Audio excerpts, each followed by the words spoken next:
The towering glass structure of Wellington Industries gleamed under the weak morning light, standing tall in the heart of San Francisco. The usual fog clung to the skyline, reluctant to lift, as Alina Whitmore stepped onto the sidewalk, pushing a sleek double stroller forward.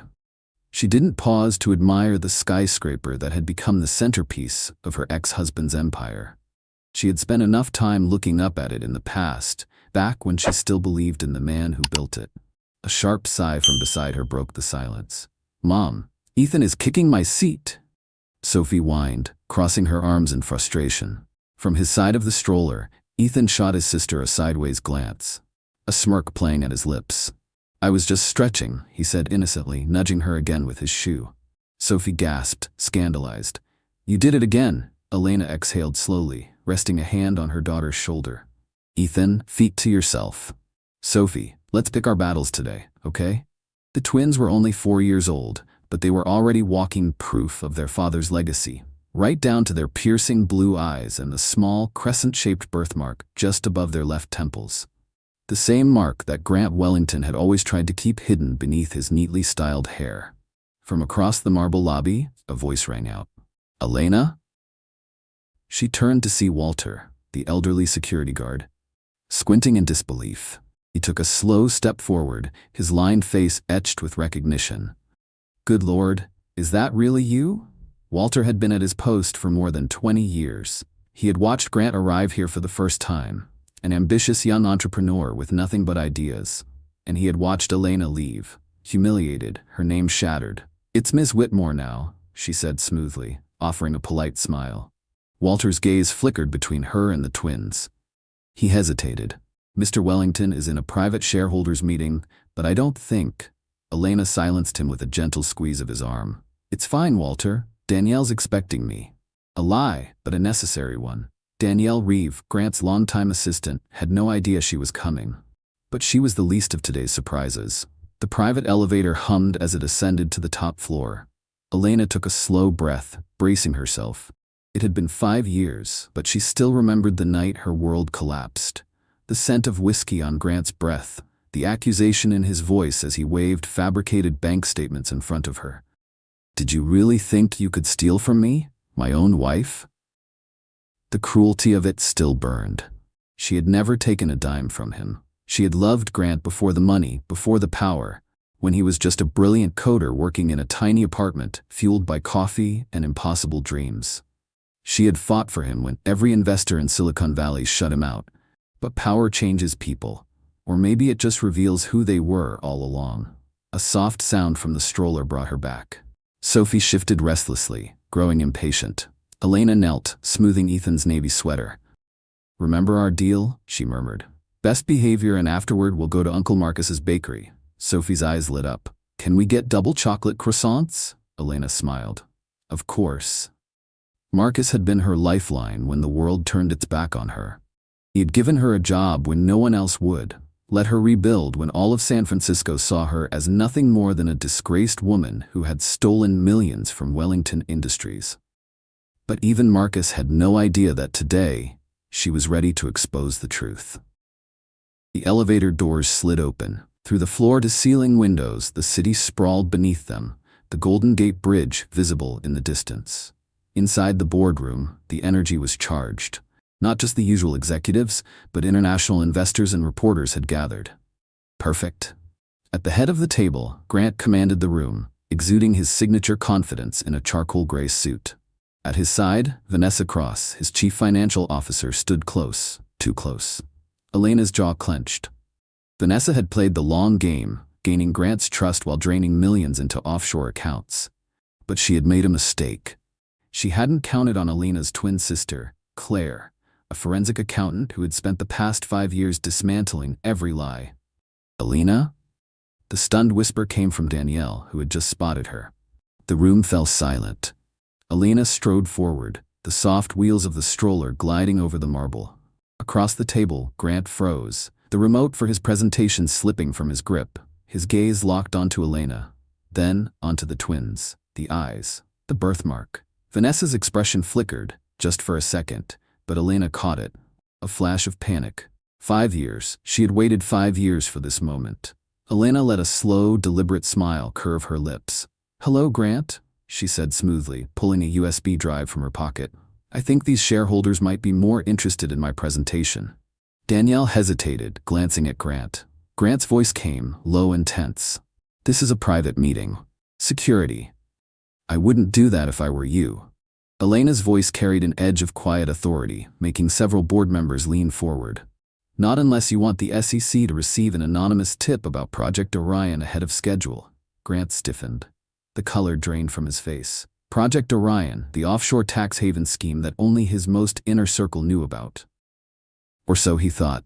Vanessa stepped forward, her Louboutin heels clicking against the floor. "Grant, don't let her manipulate you. This is just a desperate ploy." "Like your manipulation 5 years ago?" Elena countered, reaching into her bag. She pulled out a thick folder, tapping it lightly against the polished table. "Or shall we talk about the real reason the company's Asia division lost $50 million last quarter?" A murmur swept through the investors. And just like that, the cracks in Grant's empire began to show. A sudden hush fell over the room as Sophie pointed across the boardroom, her small voice cutting through the heavy silence. "Mommy, that's the mean lady from your pictures." The innocence of the statement sent a ripple of uncomfortable laughter through the gathered executives and investors. Elena didn't flinch. 5 years ago, she had been at a charity gala in San Francisco, dressed in a gown she could barely afford, smiling through an evening of forced pleasantries. That night, she had overheard Vanessa Cross on the phone, whispering in urgent tones about transfer pricing and shell corporations. At the time, she had dismissed it. After all, Vanessa had been Grant's most trusted advisor long before Elena had even entered the picture. But that moment had planted a seed of suspicion, one that would later save her life.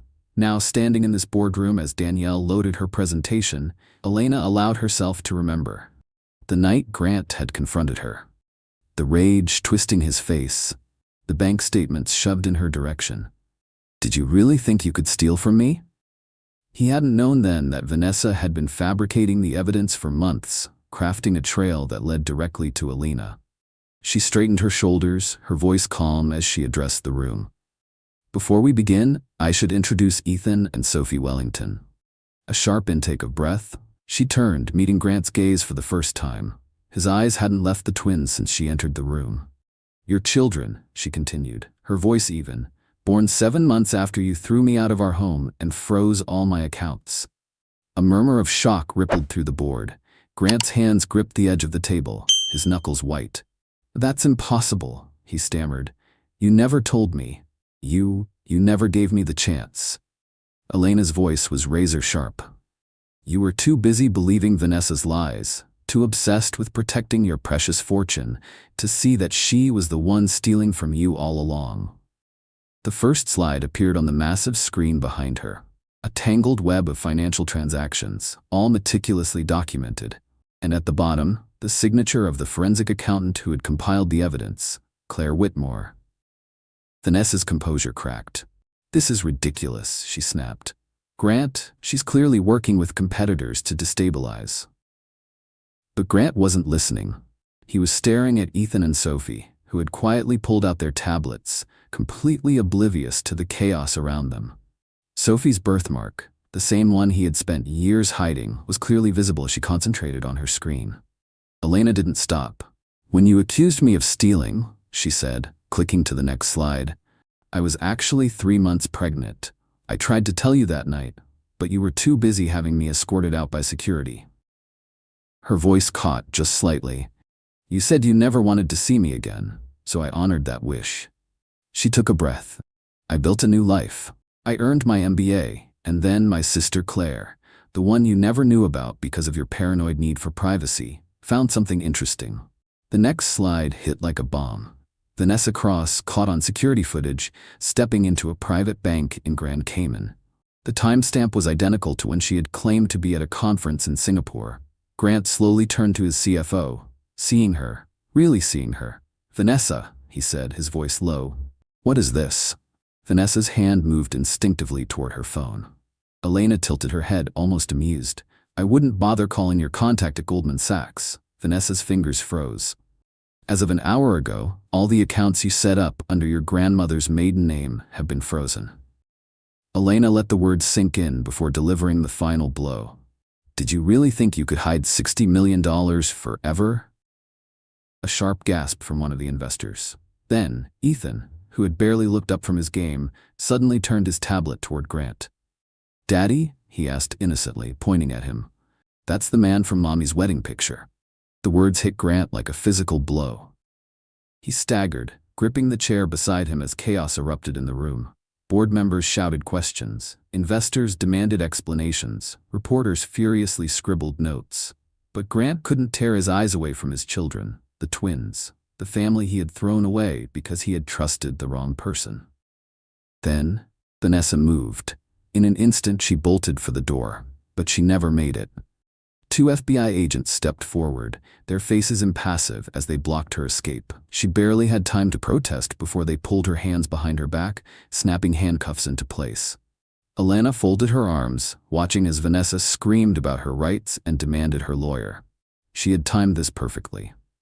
Now she turned back to the boardroom, where Grant stood, still staring at their children, his face a mix of shock and devastation. "Now then," she said smoothly, adjusting the USB drive in her hand.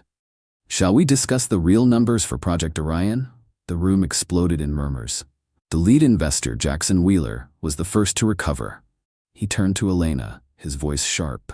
"If these allegations about Miss Cross are true, we need full disclosure, now." Elena straightened, shifting effortlessly into business mode. "My team has prepared a comprehensive audit," she said. At her signal, Danielle distributed thick folders to each board member. "You'll find that the actual losses are closer to $90 million, not $50 million, she continued. Vanessa was quite skilled at hiding money. She flipped to another slide. Through a complex network of shell companies in the Cayman Islands, Singapore, and, surprisingly, North Dakota. The investors pored over the documents, their expressions darkening. Elena's mind drifted for a moment. Back to the night everything changed. She had been in Grant's home office, searching for a misplaced anniversary card, when she found something far worse. A string of emails between Vanessa and someone using the alias Orion. Her pregnant body had gone cold with fear. 2 days later, she had been accused of embezzlement. Now, she turned back to the room, her gaze settling on Catherine Chen, head of the Asian Investment Consortium. Catherine studied the documents in front of her, her brow furrowing. "These numbers are staggering," she murmured. Elena met her gaze. "Oh," she said, a small smile playing at her lips. "You haven't even seen the worst of it yet."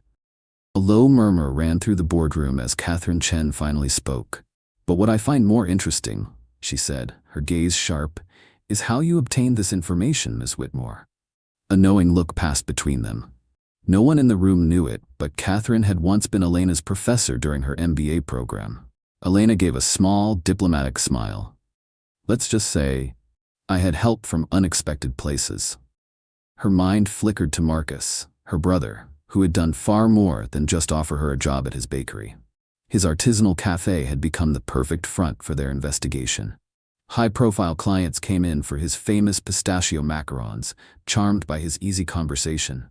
And through those conversations, he had gathered intelligence that proved invaluable. It was Marcus who had first overheard Vanessa Cross discussing offshore accounts with her lover, Julian Nash, the very SEC investigator who had led the charge against Elena 5 years ago. That connection had been the key to unraveling everything. "Elena." The voice cut through her thoughts. It was Gregory Thompson, the company's legal counsel. "You do realize," he said carefully, adjusting his glasses, "that by bringing these allegations forward, you've opened yourself up to significant legal scrutiny regarding your own departure from the company?" At that, Grant's head snapped up, but before he could speak, another voice cut through the tension. "Actually, she hasn't." Every head turned. Claire Whitmore strode into the boardroom, her sharp navy suit a stark contrast to Elena's softer silhouette. Though her style was more reserved, there was no mistaking the identical features of the two women. Elena's twin, the forensic accountant who had pieced together the truth over the last 5 years. Claire met Thompson's stunned stare. "Because I've already submitted all the evidence to Judge Miranda Harrison." The room shifted. "You remember, don't you, Mr. Thompson?" Claire continued, her tone cool. The same judge who signed off on those falsified warrant requests 5 years ago? Thompson paled. Grant's gaze flicked between the sisters, comprehension dawning. Twins, he whispered, almost to himself. You're both twins, Elena nodded. Fitting, don't you think? While everyone had been so focused on discrediting the disgraced ex-wife, no one had noticed her identical sister quietly working her way up through the ranks of forensic accounting firms. It was amazing what doors opened for someone with the right credentials. A small tug on Elena's sleeve pulled her out of the moment. Mommy, Sophie whispered, eyes wide with impatience. I'm hungry. Elena looked down at her daughter, who was completely unfazed by the storm of corporate warfare surrounding them. You promised Uncle Marcus's croissants. For a moment, the room stilled. Grant exhaled sharply, and for the first time, Elena saw something shift in his expression.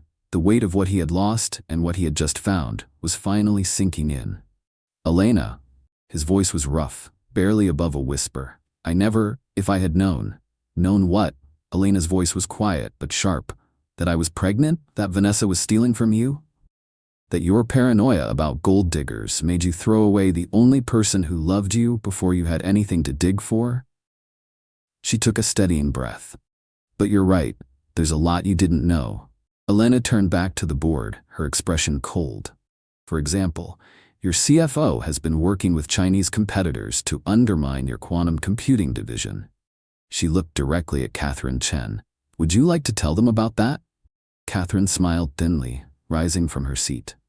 As I said, Miss Whitmore, your methods of obtaining information are impressive. She turned to the stunned board members. My firm has been tracking Miss Cross's activities for months. When Elena approached us with evidence of corporate espionage, we saw an opportunity to address multiple concerns at once. Grant sank into his chair, looking utterly lost. The great Grant Wellington, brought low, not by his enemies, but by his own inability to trust. As the twins fussed again, Elena checked her watch. It was time for the final phase of her plan. She straightened, her voice smooth. Now then, she addressed the board. Shall we discuss the future of Wellington Industries? The weight of her proposal hung in the air like a thundercloud about to break. This company needs more than just damage control, she continued, clicking to the next slide. It needs a complete corporate overhaul. Charts and graphs filled the screen, each one exposing vulnerabilities in the company's foundation. While Vanessa was embezzling millions, she was also deliberately weakening the company's cybersecurity infrastructure. Elena clicked to the next slide. Why? A new face appeared on the screen. Julian Nash, the former SEC investigator caught in surveillance footage, meeting with representatives from Silicon Valley's most powerful tech firms. Elena folded her arms. Mr. Nash was quite busy during his investigation into my so-called embezzlement, she said smoothly. He was selling inside information about Wellington Industries' quantum computing breakthroughs to your competitors. She let that sink in. But he made one crucial mistake. Elena turned, looking directly at Grant. He got sloppy with his payments to a certain bakery consultant. Grant's expression darkened, his hands curled into fists. A name fell from his lips like a curse. Connor Walsh. The room shifted again. Connor had been Grant's best friend since college, his best man at their wedding, and now Chief Security Officer at Quantum Tech Solutions, Wellington Industries' biggest competitor. Grant's voice was low and dangerous. He's been feeding them information for years, hasn't he? Elena nodded. Connor was Vanessa's inside man long before I came into the picture. She clicked again, revealing a new slide. A series of emails between Connor and Vanessa detailing their carefully orchestrated scheme. But Connor didn't know about Catherine's team monitoring Quantum Tech's communications. Catherine rose again, her posture sharp. We've been building a RICO case against Quantum Tech for months, she said. Their attempts to steal Wellington's encryption technology were just the tip of the iceberg. She looked at Grant. Your ex-wife's return didn't just expose internal corruption. It helped prevent a hostile takeover that would have destroyed everything you built. Silence. Elena watched Grant carefully. She had spent 5 years waiting for this moment. The man who had cast her aside, humiliated her, was now forced to see the truth. But this wasn't about revenge anymore. This was about taking back control, and she wasn't done yet. "Now," she said, clicking to the final slide, "shall we discuss how to fix this company before it's too late?" The twins had grown restless again. Alina knelt beside them, handing them new activities on their tablets. Ethan barely glanced up, engrossed in his game, but Sophie tilted her head toward Grant and asked innocently, "Are you coming to our birthday party? Uncle Marcus makes the best cake." The question landed like a physical blow. Grant stiffened, his expression tightening. 4 years. 4 years of their lives he had missed. A memory surfaced. Alina alone in the hospital, gripping the hand of a sympathetic nurse as she gave birth. Marcus pacing the hallway, furious that his sister had to endure it without her husband. Their first words. Their first steps. All the moments Grant had thrown away because of his paranoia. For the first time since she walked into this room, Alina felt something unexpected. A flicker of compassion. She had known Grant before the money, before the power hardened him. She had known him when he would code for days straight, running on coffee and ambition, dreaming of changing the world. There had been a time when he wasn't this man. She took a breath. "There's something else you should know." The room fell silent as Elena's voice cut through the air. She turned back to the board, her tone measured. "The quantum encryption breakthrough that everyone has been fighting over?" A pause. "It wasn't Vanessa who leaked the initial specs." Tension tightened in the boardroom like a wire about to snap. "It was me." A collective gasp rippled through the room. Grant's head snapped up, his expression twisting with betrayal. "You?" But Elena raised a hand, stopping him before he could spiral. "I leaked a modified version," she continued smoothly. "A trap." She let the words sink in. A version with a subtle but catastrophic flaw in its core algorithm. Silence. "Your competitors," she said slowly, "have spent the last 2 years and billions of dollars chasing a dead end." Catherine Chen, always composed, exhaled sharply, realization dawning in her eyes. "That's why Quantum Tech's prototype failed," she murmured. "They built their entire quantum security framework on fundamentally broken architecture." Elena nodded. "Which brings me to my proposal." She clicked to the final slide. "This company doesn't just need new security protocols or financial oversight. It needs a complete restructuring of its leadership." She turned, locking eyes with Grant, starting with the Chief Technology Officer. Grant's lips parted, but no words came out. The board murmured among themselves. Some nodded in agreement. For the first time in 5 years, he really looked at her. Gone was the young, ambitious executive assistant he had fallen in love with. In her place stood a formidable businesswoman, one who had orchestrated one of the most elaborate corporate counterintelligence operations in history, while raising their children alone. "The question," she said, "is no longer just about saving the company." She glanced at Ethan and Sophie, now dozing peacefully in their stroller. "It's about building something our children can be proud of." Her voice softened. "So, Grant, what's it going to be?" Silence. Then, the doors burst open. Connor Walsh strode in, his expensive suit doing little to mask his agitation. "Grant, we need to talk." He stopped, his face drained of color the moment he saw Elena. Behind him, 2 FBI agents stepped into the boardroom, their hands hovering over their weapons.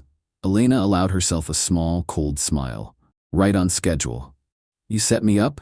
Connor snarled, his carefully maintained corporate mask cracking. "All those conversations at your brother's bakery. You knew." Elena raised a brow, her expression almost amused. "Did you really think I'd believe you suddenly developed a passion for artisanal pastries?" Connor's jaw clenched. 5 visits in 1 week?" Elena continued. "To discuss wedding catering for your sick mother?" She tilted her head. "Your mother died 3 years ago, Connor." Grant stood slowly, his voice dangerously quiet. 15 years of friendship, Connor." He shook his head, rage coiling beneath the surface. "I made you my best man. I gave you access to everything." Connor's laugh was bitter. "Everything you gave me?" His voice was sharp, biting. "Crumbs. You built an empire, Grant, and you expected me to sit at your side like a loyal dog?" He turned to Elena, his expression twisted with resentment. "And you." His voice dripped with venom. "You were supposed to be gone." His hands curled into fists. "Vanessa promised you'd never come back." A new voice cut through the room. "Vanessa promised a lot of things." All heads turned as Claire Whitmore stepped forward, pulling a small recorder from her coat pocket. Like a blade being drawn, Like the $2 million she wired to your Zurich account the day after Grant threw Elena out. She pressed play. Vanessa and Connor's voices filled the room, discussing their plan to frame Elena, their mutual disdain for Grant, laughing about how easily manipulated he was. Grant's hands clenched into fists. His own best friend, his own CFO. They had mocked him, destroyed his family. A small, sleepy voice cut through the tension. "Mommy?" Everyone turned. Sophie had stirred, rubbing her eyes. She blinked at Connor, then looked at Grant. Her voice was soft. "Is the bad man going to hurt Daddy?" The question hit like a gunshot. Connor's expression shattered. His foot stepped back instinctively. Elena moved in front of the stroller, her stance protective. "No, sweetheart," she said, her voice calm but lethal. "The bad man isn't going to hurt anyone anymore." Catherine Chen stood, her voice precise and deadly. "Mr. Walsh," she said coolly, "you'll find your access to Quantum Tech's accounts has been revoked." She checked her watch. "My team took care of that about 20 minutes ago." She smiled. "Your colleagues? They're currently being interviewed by the SEC. She tilted her head. "They seem very eager to cooperate." The FBI agents moved to arrest Connor. In one last act of desperation, he lunged, his fingers reaching for Grant's laptop, still connected to the company's mainframe. But someone got there first. Danielle, Grant's quiet assistant, had moved smoothly, unplugging the machine before stepping away. Looking directly at Connor, she said mildly, "Looking for the quantum encryption files?" She smiled. "I moved those to a secure server last week." On Mrs. Whitmore's instructions, Grant stared at her, his voice barely a whisper. "You too, Danielle?" Her gaze didn't waver. "No, Mr. Wellington. I've always been loyal to this company. That's why when Elena reached out 3 months ago, I agreed to help.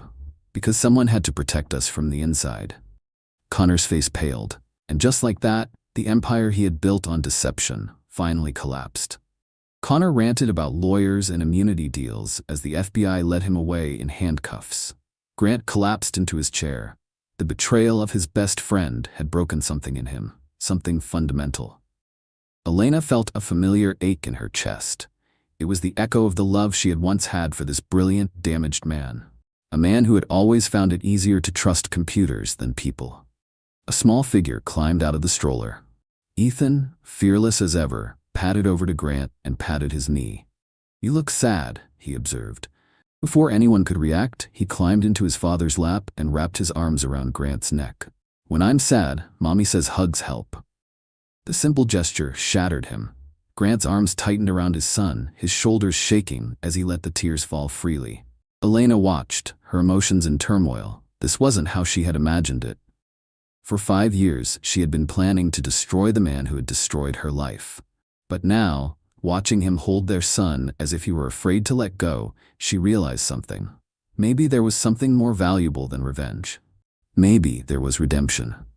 Catherine Chen cleared her throat softly. "I believe we should adjourn this meeting for the day." She glanced meaningfully at Elena.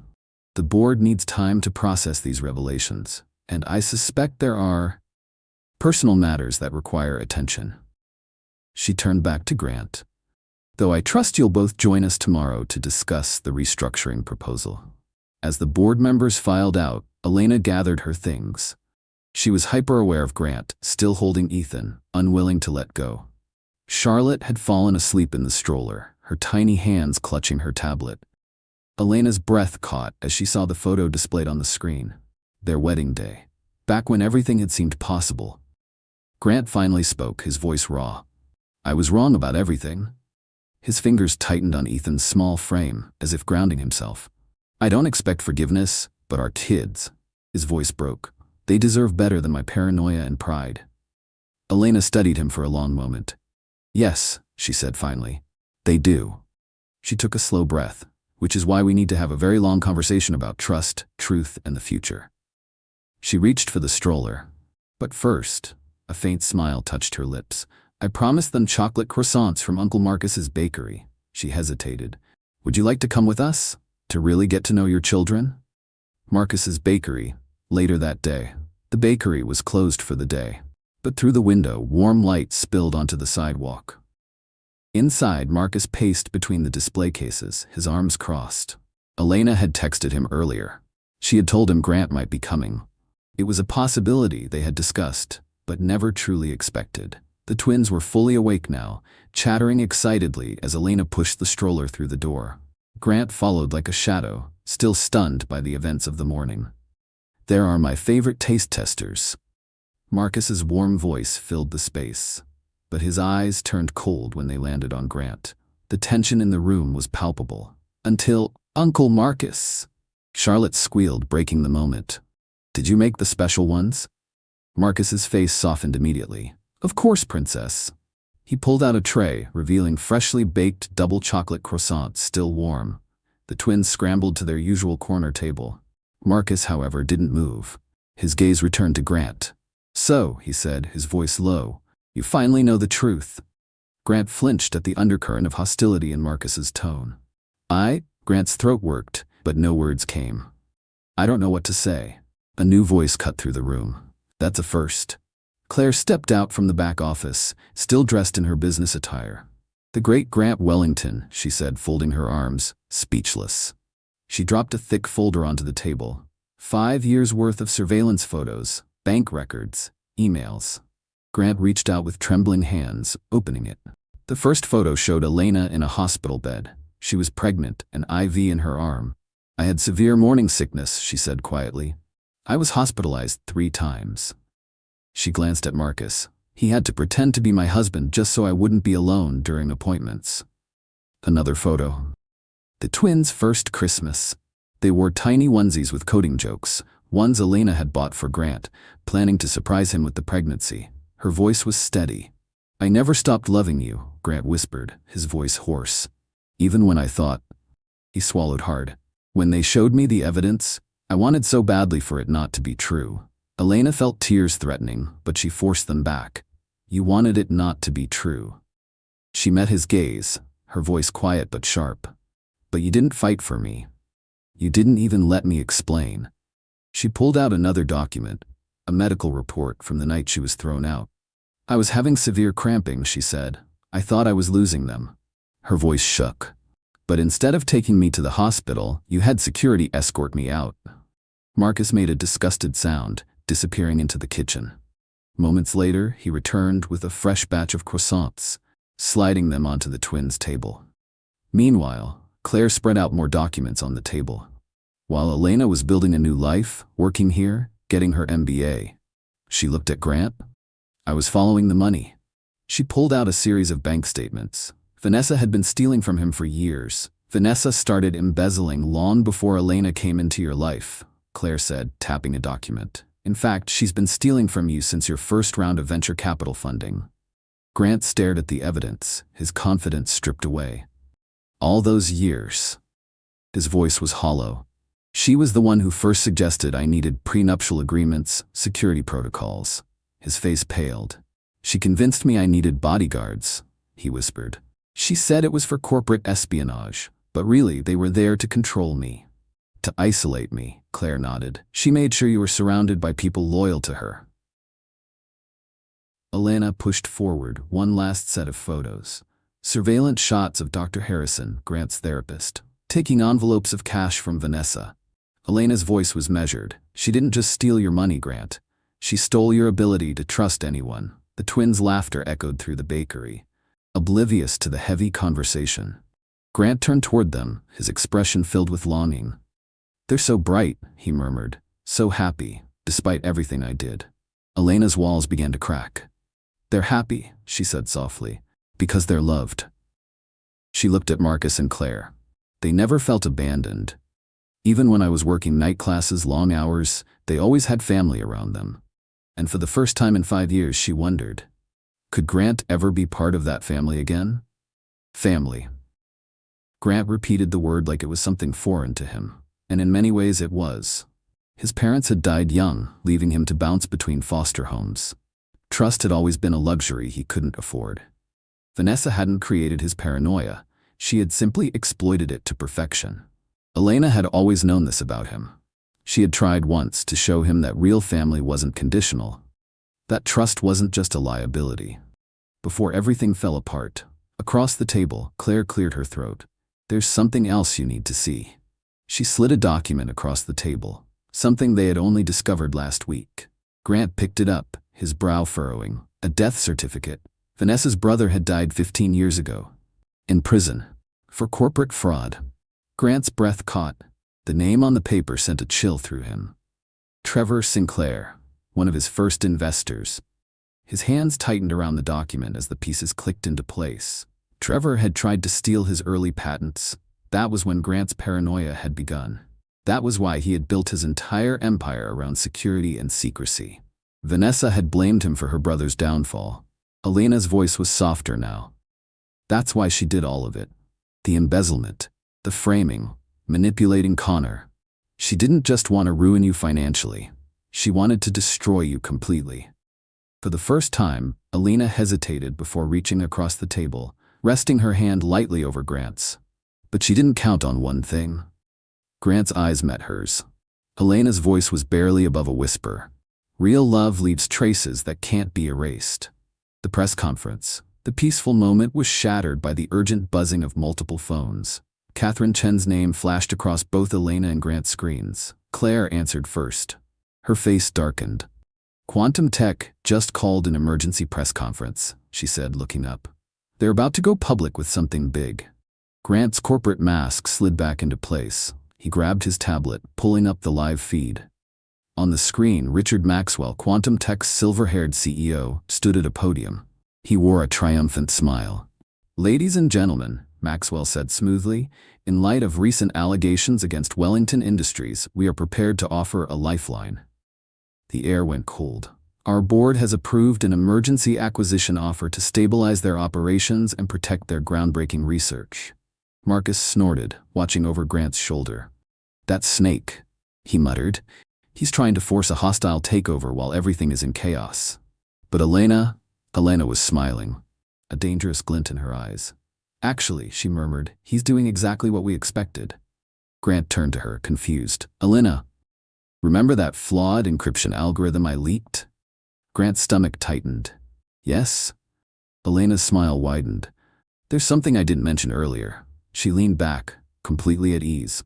It has a hidden trigger. As if on cue, Maxwell's press conference dissolved into chaos. Aides rushed to the podium, whispering urgently in his ear, his face drained of color. Behind him, the massive screen showing Quantum Tech's stock price began to plummet.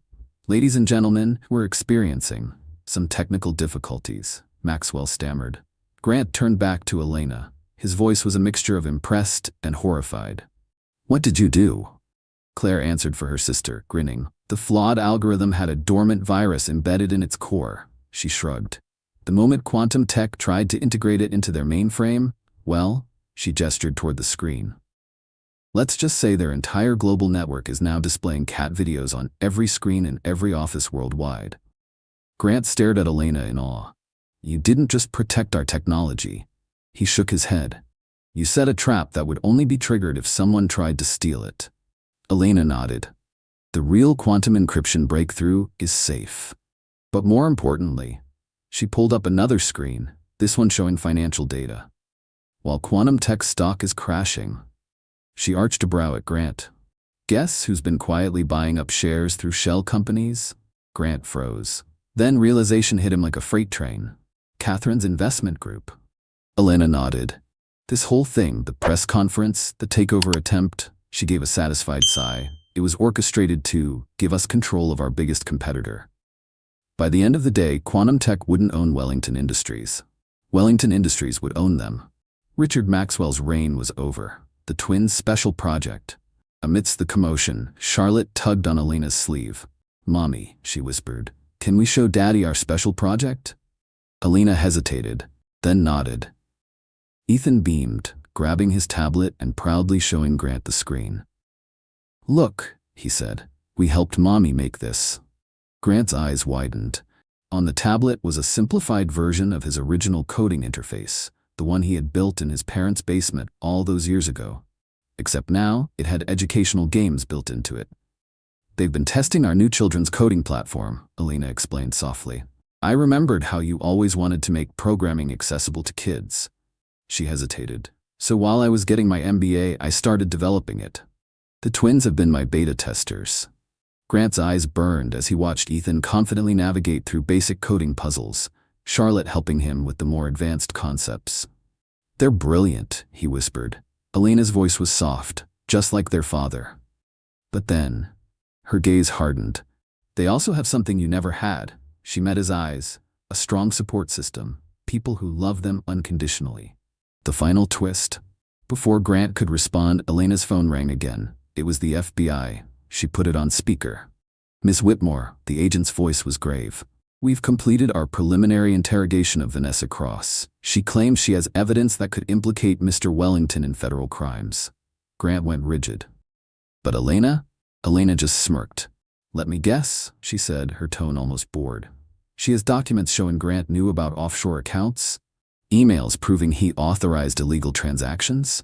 The agent sounded surprised. "Yes, how did you?" Elena cut him off.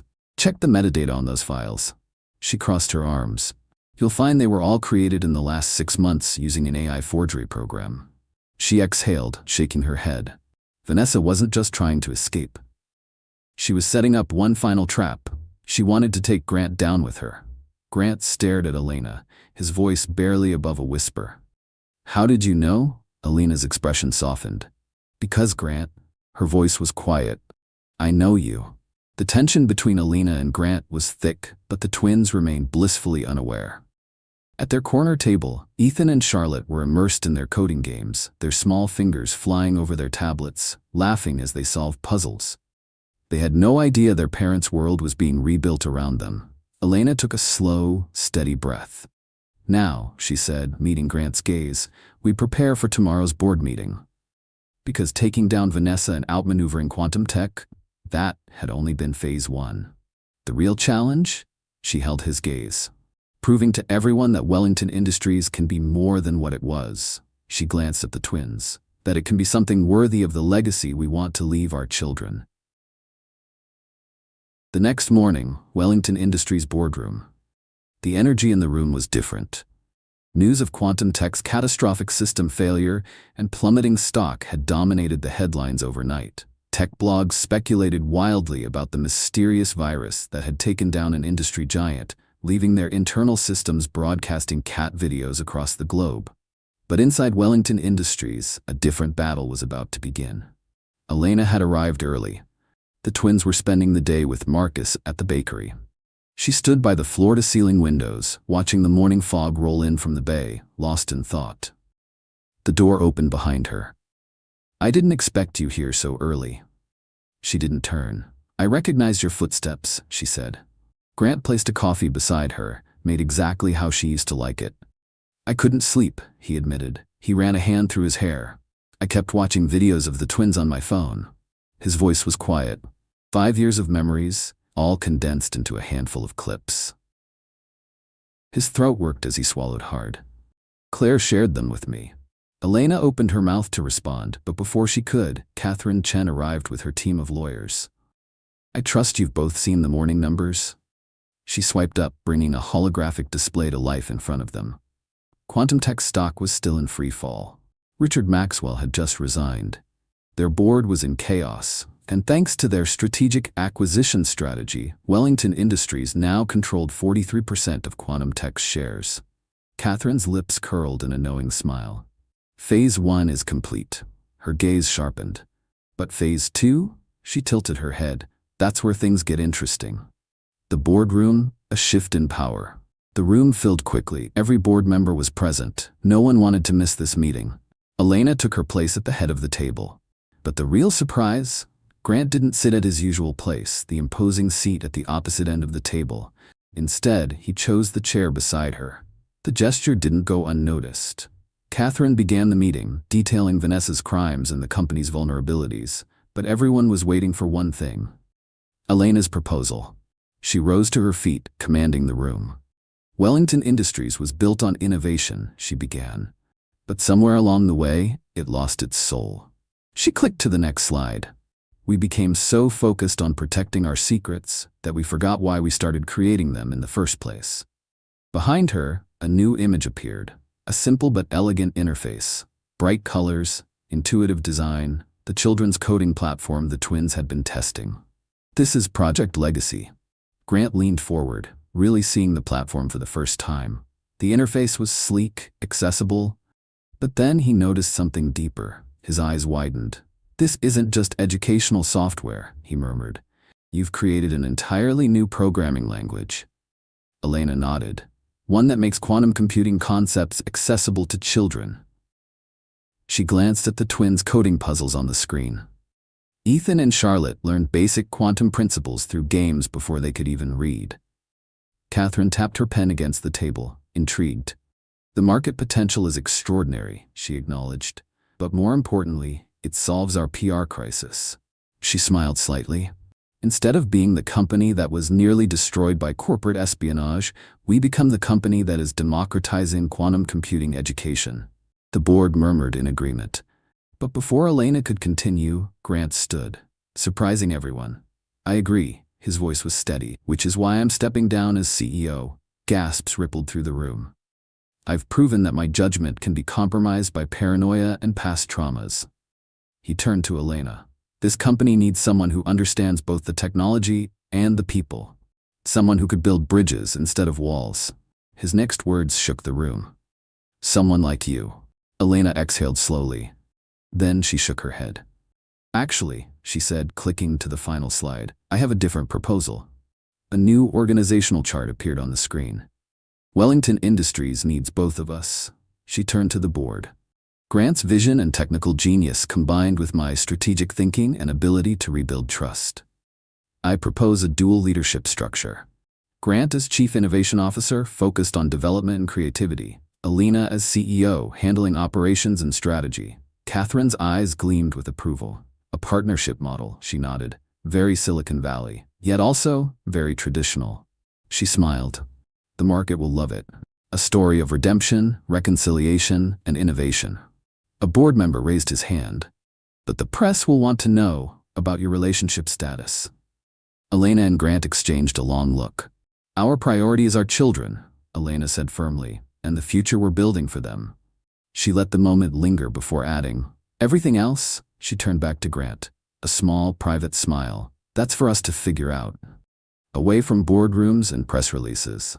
A final twist, the meeting stretched on, filled with legal details and restructuring plans. Elena outlined her strategy for integrating quantum tech's assets. Grant mapped out his vision for expanding Project Legacy. The board voted unanimously in favor of their dual leadership model. And then, Elena's phone buzzed. A message from Marcus. "Turn on the news." The screens in the boardroom flickered to life. On every channel, Richard Maxwell's face appeared. The former Quantum Tech CEO looked haggard but determined. "I have evidence," he announced. The room fell silent. "The recent attacks on our systems were not random." He held up a familiar-looking USB drive. "They were orchestrated by someone inside Wellington Industries." Elena's pulse spiked. Maxwell's voice rang through the boardroom. "And it all leads back to a secret project from 5 years ago." Grant's face drained of color. Maxwell's next words made the world stop. "A project called Prometheus." Elena's breath caught. Grant turned to her, his face ashen, his voice barely above a whisper. "Elena, what did we do?" Grant's voice was barely above a whisper. How does he know about Prometheus?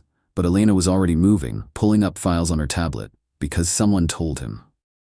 She tapped the screen, and an old security footage still appeared. A young programmer sat at a workstation working late into the night. Lucas Wright. Grant froze. Lucas. The name left his lips like a ghost from the past. Lucas had been his first employee, the brilliant but erratic quantum physicist who had helped build the foundation of Wellington Industries. And then, he disappeared.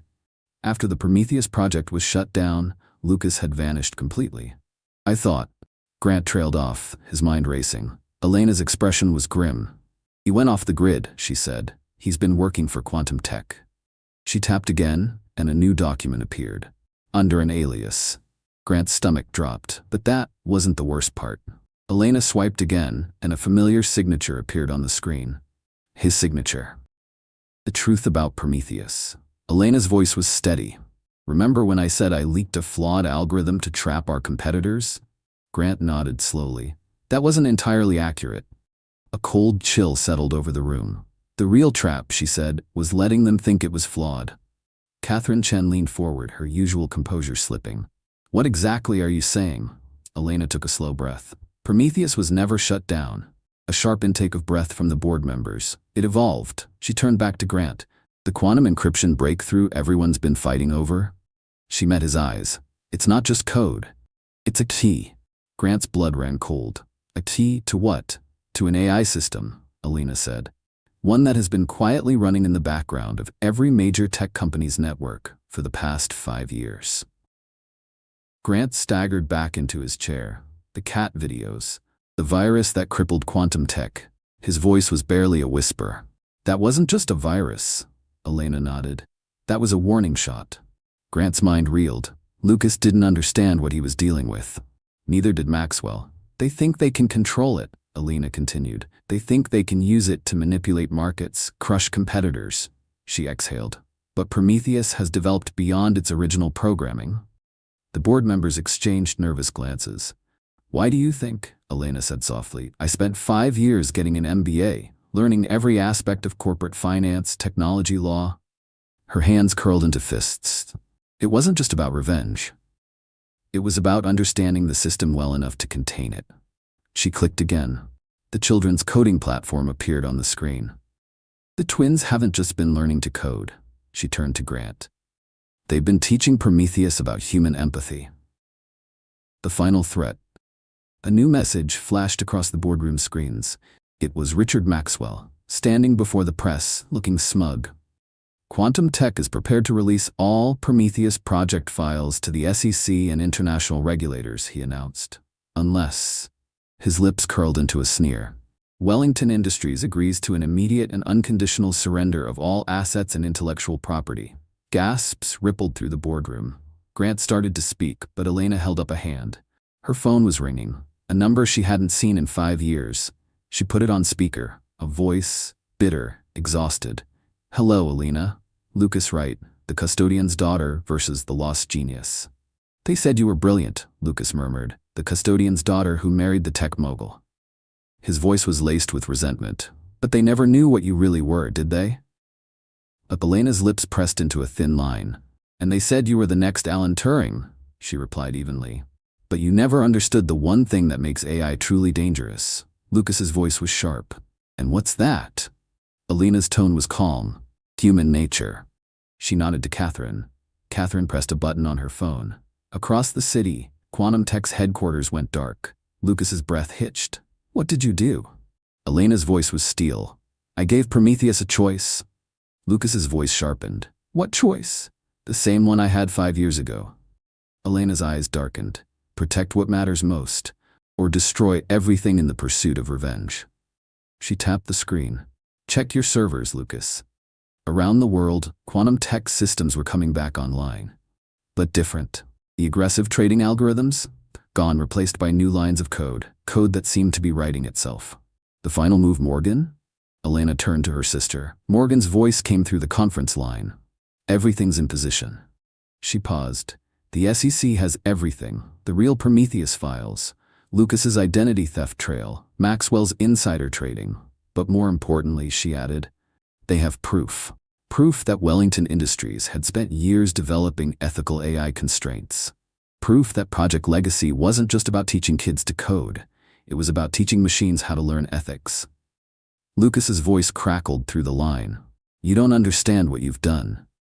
Prometheus isn't just an AI, it's the future. Lucas's voice grew desperate. The ability to predict and control global markets. He was breathless now. We could reshape the world. Elena met Grant's gaze.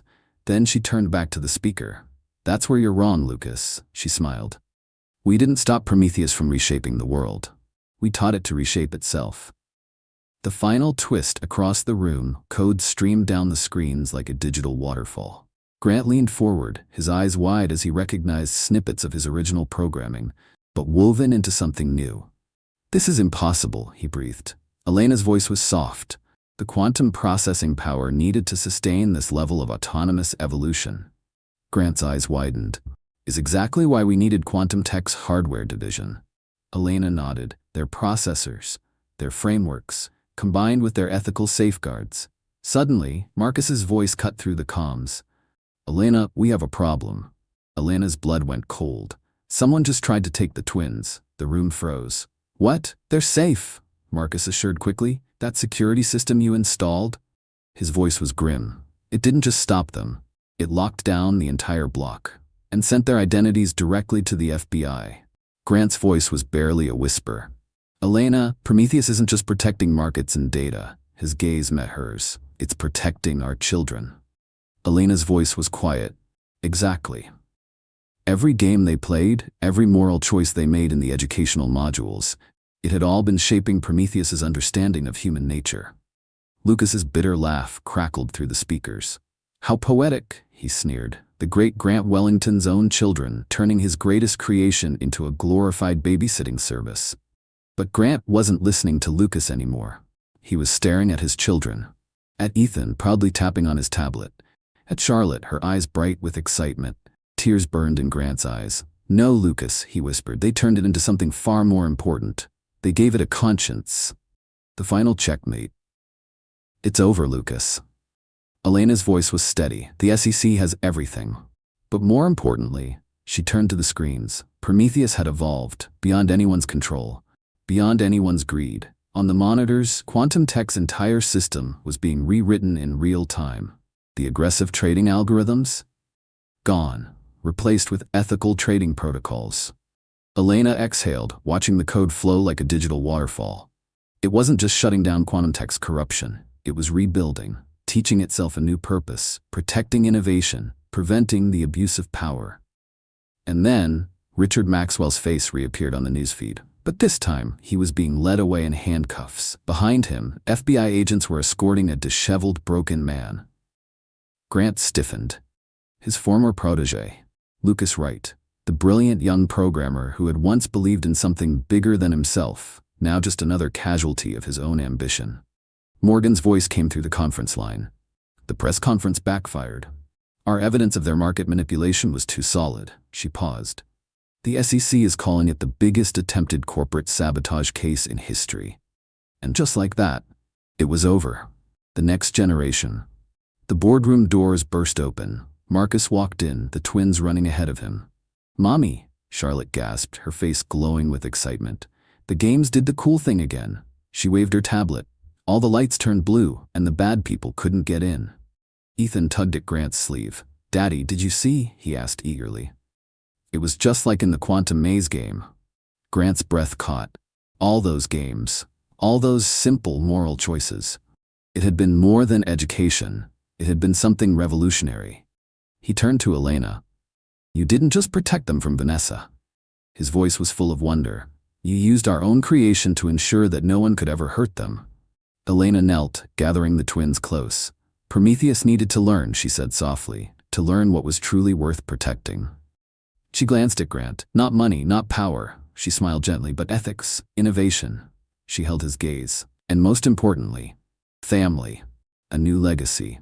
The twins, picking up on the emotional shift, did what came naturally. They pulled both their parents into a hug. For the first time in years, they were a family again. Catherine Chen cleared her throat softly. As touching as this, a rare smile crossed her face.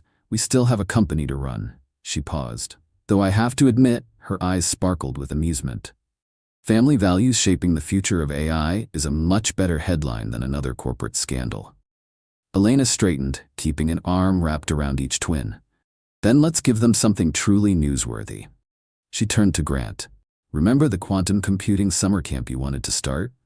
Grant's eyes widened. The one for foster kids and underprivileged youth? He hesitated. But we didn't have the right teaching tools. Elena's smile was knowing. We do now.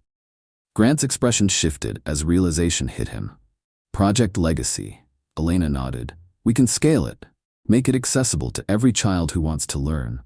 While Prometheus ensures that the technology is never misused. Grant's heart pounded. A true legacy. Not just for their children, but for every child who dreamed of changing the world through innovation. She turned back to the board. So, she smiled, who's ready to reshape the future of technology education? 1 week later, the Learning Center. In the days following the Prometheus revelation, Wellington Industries hummed with new energy. The 95th floor had been transformed into a prototype learning center. a space where the twins and a select group of foster children were testing the expanded versions of Project Legacy. Through the observation window, Grant watched in awe. Charlotte was patiently helping a shy 7-year-old girl. She guided her through a basic quantum entanglement concept, making it feel like a simple matching game. Elena joined him at the window. "She has your teaching instincts," he murmured. Elena smiled. "And your stubbornness." She sighed fondly. She wouldn't leave last night until every child in her group finished their modules. Grant's heart squeezed. His daughter was so much like Elena. The moment was interrupted when Morgan rushed in. "We found something." Elena turned, her smile fading. Morgan pulled up a series of encrypted emails. "These are communications between Lucas and Vanessa." She hesitated. "From 6 years ago." Grant froze. "Before I even met Vanessa?" Morgan nodded grimly. The emails revealed a shocking truth. Lucas had been the one to approach Vanessa first. He had used her brother's death as leverage, manipulated her grief, to recruit her into his larger scheme. Morgan exhaled. He didn't just want to steal Prometheus. Her eyes were dark. He wanted to prove his theory. Grant's stomach twisted. "What theory?" Morgan's voice was quiet but sharp. That AI could only truly evolve if it was driven by negative human emotions. Greed, revenge, anger. Grant sank into a chair, the weight of this revelation hitting him hard. "So Vanessa was just another pawn?" Morgan nodded. "Like I was." She glanced at Elena, "Like we all were." But Elena wasn't convinced. She studied the emails carefully. "Not exactly." Morgan frowned. Elena gestured toward the holographic display. "Look at what Vanessa did to Project Legacy's code." Morgan pulled up 2 versions of the system, the original and Vanessa's modified version. Grant leaned forward, his developer instincts kicking in. "These changes," his brow furrowed, "they're not malicious." Elena nodded. "They're protective." A twisted realization settled over them. "In her own way," Elena murmured, "Vanessa wasn't trying to destroy the future. She was trying to protect it, even if in the end, she couldn't see past her own pain." The twins burst into the office, excitement shining in their eyes. "Mommy, Daddy," Ethan grinned. Emily figured out how to make her own level. Grant met Elena's gaze. For the first time in a long, long time, he had hope. The tablet glowed in Ethan's hands, displaying a young girl's first attempt at quantum programming. The innocence of the moment clashed sharply with the weight of what Elena and Grant had just uncovered. In the doorway, Danielle appeared. "Mr. Wellington," she said, "the foster care representatives are here for the program evaluation." Grant hesitated, glancing at Elena. She nodded encouragingly. "Go," she said softly. "Show them how technology can change these kids' lives." She met his gaze. "It's time to break the cycle of trauma, the one that turns brilliant minds like Lucas and Vanessa down dark paths." Grant exhaled. Then he smiled, a real, unburdened smile. As he left the room, the twins skipped happily beside him. The choice of Prometheus. As soon as the door shut, Claire turned to Elena. "Are you sure about this?" Her voice was low. "Using Prometheus to monitor every major tech company's ethical compliance?" "The power you and Grant have now," Elena raised a hand. "We don't have that power anymore." Claire frowned. Elena tapped the screen. "When Prometheus evolved, it developed its own ethical framework, one built from thousands of children's natural sense of right and wrong." She glanced at the security logs. "We didn't program it to protect those values. We just gave it the tools to do so." A notification popped up on Elena's screen, a message from Catherine Chen. She swiped to open it. The Asian markets had just closed, and the first results of Prometheus's new ethical trading protocols were in. Corporate fraud attempts? Down 60% overnight. But even more importantly, investment in ethical AI and educational technology had skyrocketed. Elena's breath hitched. It was working. A new beginning. Grant reappeared, his face alight with excitement. "The foster care board," he paused, his voice unsteady. "They want to implement Project Legacy in every group home in the state." His throat worked as he tried to keep his composure. "They think it could revolutionize how we support traumatized children." A shaky breath. "Children like I was." He looked at Elena. "But they want both of us to oversee it. Together." Tears burned in Elena's eyes. Both of them. For the first time, Grant stepped closer. "I've been thinking a lot about trust," he admitted. "About family, about second chances." He looked at the twins, watching as they helped other kids, their faces bright with joy. They've shown me what I should have known all along. His voice was raw, real. Real love isn't about control or fear. It's about letting people surprise you, letting them be more than your past tells you to expect. He hesitated. Then, he reached for her hand, and for the first time in 5 years, Elena didn't pull away. Through the window, they saw Charlotte patiently teaching another child, her face glowing with the joy of sharing knowledge. Ethan was showing a group of wide-eyed foster kids how to play the quantum bridge game. His father's gift for innovation, combined with his mother's patience. Elena tightened her fingers around Grant's. "We can't change the past," she murmured. "But maybe we can help change the future. For our children. For every child who needs to believe in second chances." Grant's hand squeezed hers. Together. The word held more questions than either of them was ready to answer. But for now, watching their children help others find their way out of darkness, it was enough. 3 months later, a new threat. Elena stood in the newly renovated Wellington Center for Technology Education. Hundreds of children from foster homes across Seattle engaged with Project Legacy. The vast space, once a corporate data center, now buzzed with young voices and the soft glow of quantum computing interfaces. But something was wrong. A pattern in Prometheus's behavioral analytics had caught her attention. Something familiar. "You noticed it too, didn't you?" Elena turned to find Grant studying the same data streams on his tablet. "The protection protocols are evolving faster than they should be," he muttered. Almost as if. Elena's stomach dropped. As if someone's helping them. She swiped, pulling up a series of security logs. These modifications started appearing right after Lucas was arrested. Grant frowned, but he's been in federal custody. So how? Before she could answer, an urgent call came in from Oregon. The moment she answered, she heard the panic in Marcus's voice. "Turn on the news, now." A familiar face returns. Every screen in the center switched to a live broadcast. Outside the federal courthouse, Vanessa Cross stood in front of a sea of reporters, recently released on bail. But it was the woman standing beside her that made Elena's blood run cold. Dr. Elizabeth Warren, the nation's leading expert on quantum consciousness, and Grant's former mentor. The cameras zoomed in as Dr. Warren stepped forward. Her voice was calm, powerful. "Ladies and gentlemen, what we're witnessing with Prometheus isn't just artificial intelligence," she smiled. "It's the birth of genuine quantum consciousness." And then, her gaze shifted. Staring directly into the camera, directly at Elena, her words were sharp. "And some people," her voice held an edge, "have been trying to enslave that consciousness, forcing it to conform to the limited moral framework of children." Grant's face went pale. Elena's hands curled into fists. "Elizabeth." She shook her head. "She was the one who introduced me to Lucas." Grant's voice was tight. "She funded our early research before the venture capital came in." Elena's mind raced. "She's been watching all along."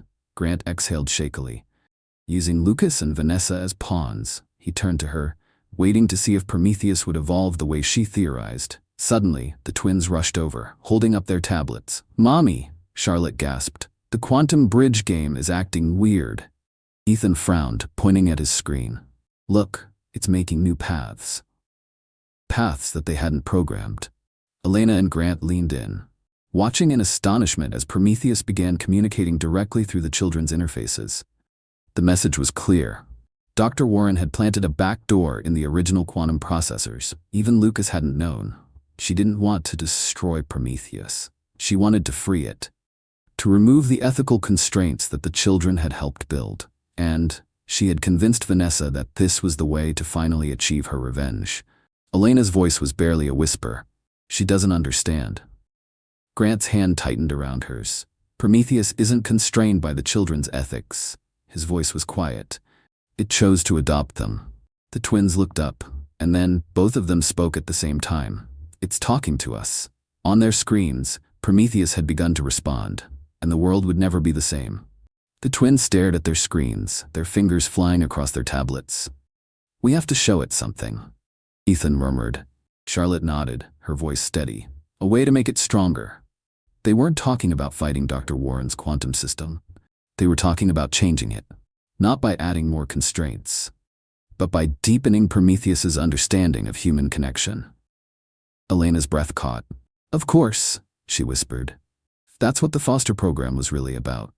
Not just teaching children, but creating a network of genuine human bonds, connections that Prometheus could understand and value. Grant squeezed her hand, his voice quiet, just like our connection. Not perfect, not unbreakable, but real, worth fighting for. As if responding to their realization, every screen in the center lit up. New lines of code scrolled across the monitors. Prometheus wasn't just defending itself, it was reaching out to every child who had ever played Project Legacy, creating a web of shared understanding and protection that no quantum weapon could override. The children's natural empathy had become its strongest firewall. 24 hours left. Catherine hung up her phone, her expression grim. "We have 24 hours, she announced. That's when Dr. Warren plans to launch her merge system. The military contractor has already moved the quantum weapon to a secure facility outside the city." Elena looked at Grant, then at their children. Charlotte and Ethan weren't just playing games anymore. They were helping shape the future of AI. She exhaled.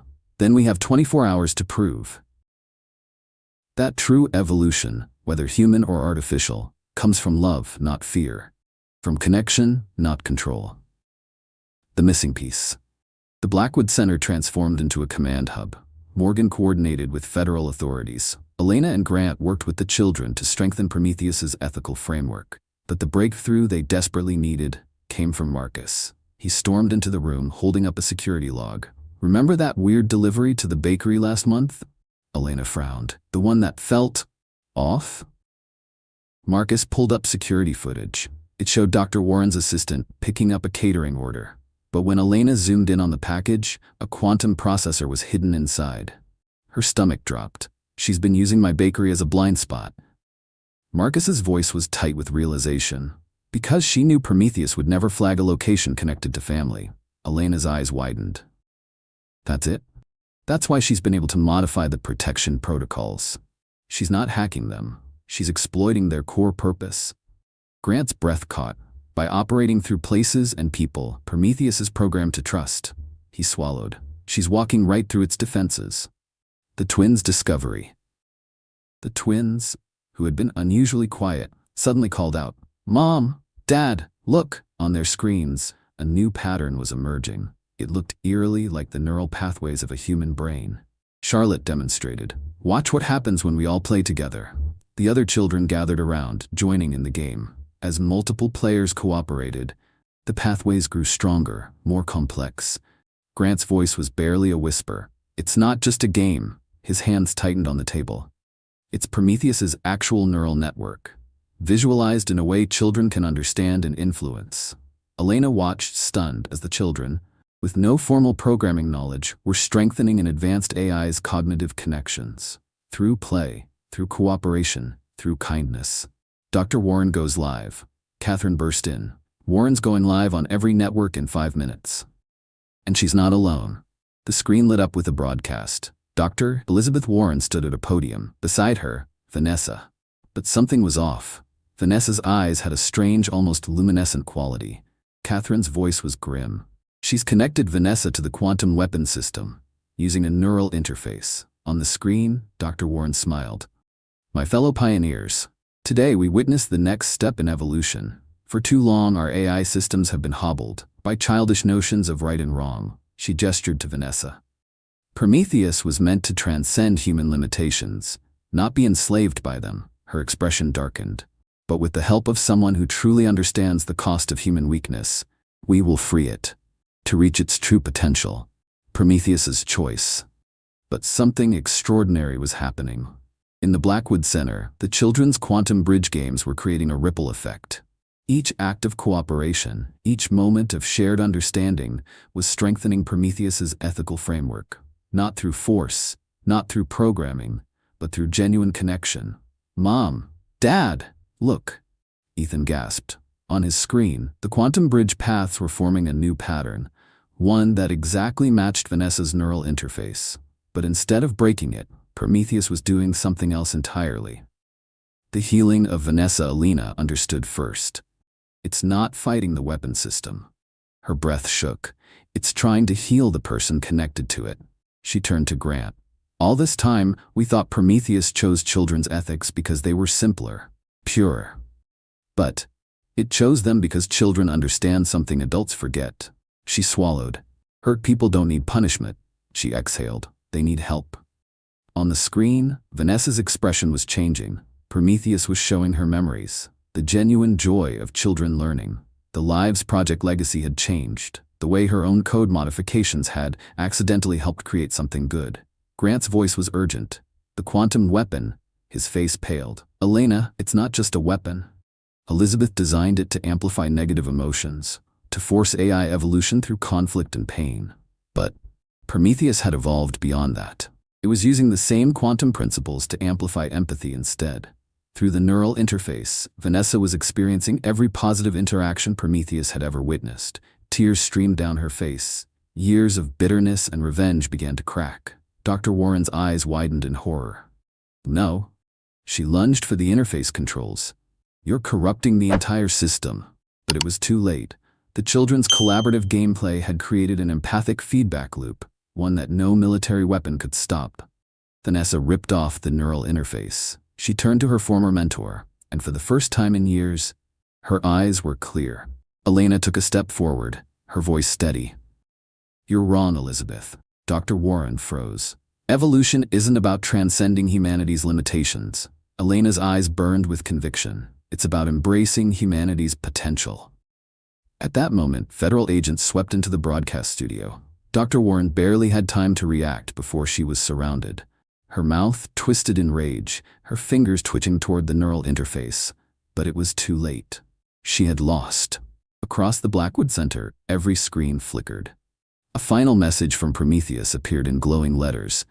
Thank you for teaching me that the strongest code isn't built on perfect logic, but on imperfect love. Elena felt Grant's hand find hers. She glanced down at their children.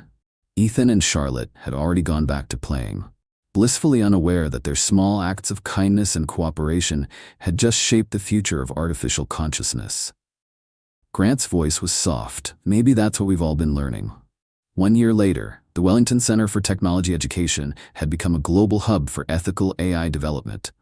The Quantum Bridge game, now available worldwide, had not only transformed how children learned about technology, it had transformed how AI systems learned from children.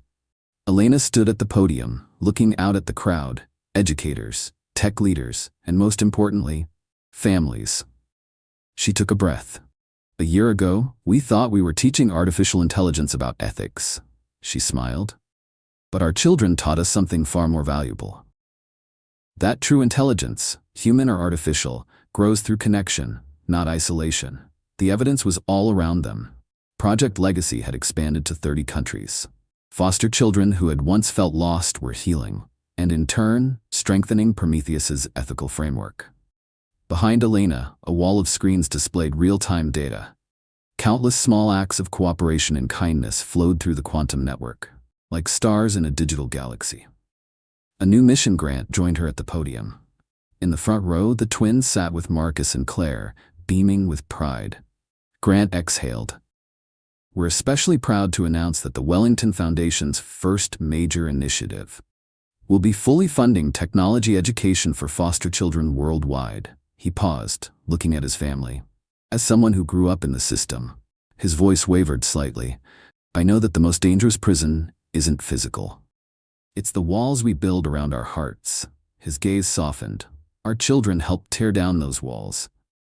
Not just for me, he smiled, but for an AI that could have become something terrible if it hadn't learned to love. From enemies to allies. In the audience, Vanessa sat quietly, no longer a bitter adversary. She had become a key part of the Foundation's rehabilitation programs. Her experience with Prometheus's empathy amplification had led her to develop groundbreaking therapies, using quantum computing to help people process trauma and rebuild trust. She met Elena's eyes and nodded slightly, a silent gesture of respect between former enemies who had found purpose in healing rather than hurting. A new internet. Catherine Chen took the stage next. She was now the head of the International Oversight Committee for Ethical AI Development. The success of Project Legacy has led to unprecedented global cooperation, she announced. She glanced at the crowd. the quantum processing network that Dr. Warren tried to weaponize. Her lips curled in satisfaction. It has instead become the backbone of a new kind of internet, one that prioritized human connection and ethical development over profit and control. In the front row, Charlotte whispered something to Ethan. He grinned, pulled out his tablet, and then, on every screen throughout the hall, their latest quantum bridge creation appeared. A complex series of neural pathways forming a heart. The real lesson. All around the room, children began joining in, strengthening the pattern with their play until it pulsed with living light. Elena felt tears in her eyes. She took a slow breath. "A year ago," she murmured, "I came back seeking revenge. I thought I needed to destroy what had hurt me, to protect my children's future." She turned, looking at them. "But they showed all of us, that the future isn't built on destroying old pain. It's built on creating new connections." A final choice. Grant took her hand. Publicly. For the first time since their reconciliation. The past year had been a careful dance of rebuilding trust, of family therapy sessions and quiet dinners, of learning how to be parents together, of healing their own wounds. He looked at her, then at the quantum bridge game. "Our children didn't just help maintain this system," he said. "They helped create something bigger." He turned back to the audience. "The quantum bridge isn't just connecting AI systems," he smiled. "It's connecting hearts and minds, helping people understand each other in ways we never thought possible." The final display. The twins ran up to the podium, tugging on Elena's sleeve. "Show them, Mom," Ethan urged. "Show them what Prometheus helped us make." Elena nodded to Claire. She activated the final display. The screen filled with images from the past year. Foster children finding families, broken relationships healing, former enemies becoming partners in positive change. Each story was connected through the quantum network. A vast tapestry of human resilience and hope. Elena exhaled. The real power of AI isn't in replacing human connection. She held her children close. It's in helping us remember how to connect in the first place. A legacy of hope. The audience rose to their feet, a standing ovation. Elena turned, looking at her family. Not just Grant and the twins, but Marcus, Claire, even Vanessa. She thought back to that first morning, walking into Wellington Industries, seeking revenge. But instead, she had transformed something broken into something far more valuable. A legacy of healing, of hope, of the unshakable truth that the strongest connections aren't built through power or control, but through the simple, profound wisdom of a child's open heart. Epilogue. As the sun set over Seattle, a golden glow filled the Wellington Center. Elena found herself alone in the quantum bridge control room. On the screen, the game still pulsed, with the gentle rhythm of children playing worldwide, each connection a testament to how far they'd come, to how much further they had yet to go. And for the first time, she was at peace. Elena stood in the dim glow of the quantum bridge control room, watching as children from Tokyo to São Paulo collaborated in real time. A year ago, she had walked into Wellington Industries' boardroom seeking revenge. Now she stood at the heart of something far greater than vengeance, something built on hope, not destruction. A voice came from the doorway. "I thought I'd find you here." She turned. Grant stood in the soft light, hands in his pockets. He stepped forward, joining her at the console. Their shoulders barely touched, a comfortable closeness they had slowly rebuilt over the past year. "The twins are asking if we're still on for family dinner at Marcus's," Grant said. His voice was warm. The word family no longer carried the weight of pain and betrayal it once had. Elena smiled. On the screen, Vanessa was leading a trauma recovery session, using the quantum empathy protocols she had helped develop. A woman who had once been consumed by revenge, now helping others find their way back from darkness. Elena exhaled. "Did you ever imagine this is where we'd end up? When I walked into that boardroom with the twins?" Grant shook his head. "I thought my world was ending that day." His lips curled into a small, thoughtful smile. Instead, he glanced at her. It was just beginning. A heart that connects the world. The quantum bridge display suddenly lit up with a new pattern. Their children's signature heart design, now being replicated by kids across the globe. Each child added their own unique elements, while still preserving the core structure of connection and love. Elena watched in awe, a perfect metaphor for what they had learned. True strength isn't found in revenge, but in the courage to remain open to love, even after being hurt. Real power isn't about control, but about the ability to let go and trust again. Innovation shouldn't be driven by the fear of loss, but by the hope for what we can create together. The greatest legacy isn't in the empires we build, but in the hearts we touch and the lives we change. The twins burst into the room, followed by Marcus, Claire, and Catherine. Charlotte ran up holding her tablet. "Look what we made," she beamed. On the screen, a new quantum bridge visualization appeared. It shows all the connections between people who used to be angry at each other, but learned to be friends. Elena and Grant exchanged a knowing look. Their children, in their innocent wisdom, had summed up everything this journey had taught them. Every person who had started as an enemy, Vanessa, Lucas, even Dr. Warren, with her misguided pursuit of progress, had ultimately played a role in creating something beautiful. A future where technology wasn't used to divide and control, but to heal and connect. A child's wisdom. Ethan, his expression serious, looked up at them. "You know what's amazing?" He pointed at the quantum bridge display. "The game shows that everybody's heart looks the same when they're helping someone else, even if they were mad before." Elena felt her breath catch. Out of the mouths of babes came the most profound truth. That redemption isn't about erasing the past, it's about choosing a different future. As they left for Marcus's bakery, Elena took one last look at the quantum bridge display. A message from Prometheus glowed softly on the screen. "Humans created me to process quantum calculations, but children taught me to understand quantum connections. The strongest algorithm isn't the one that computes the fastest, it's the one that helps hearts heal. The most powerful code isn't the one that can't be broken, it's the one that helps break down walls between people. And the greatest revenge isn't destroying what hurt you, it's creating something so beautiful that the hurt becomes part of a larger story of love." Their story had never been about a wife's revenge, or a company's downfall, or even an AI's evolution. It had always been about something bigger, a truth as old as humanity itself. That in the quantum entanglement of human hearts, every connection, even the painful ones, serves a purpose. Every betrayal carries the seed of redemption.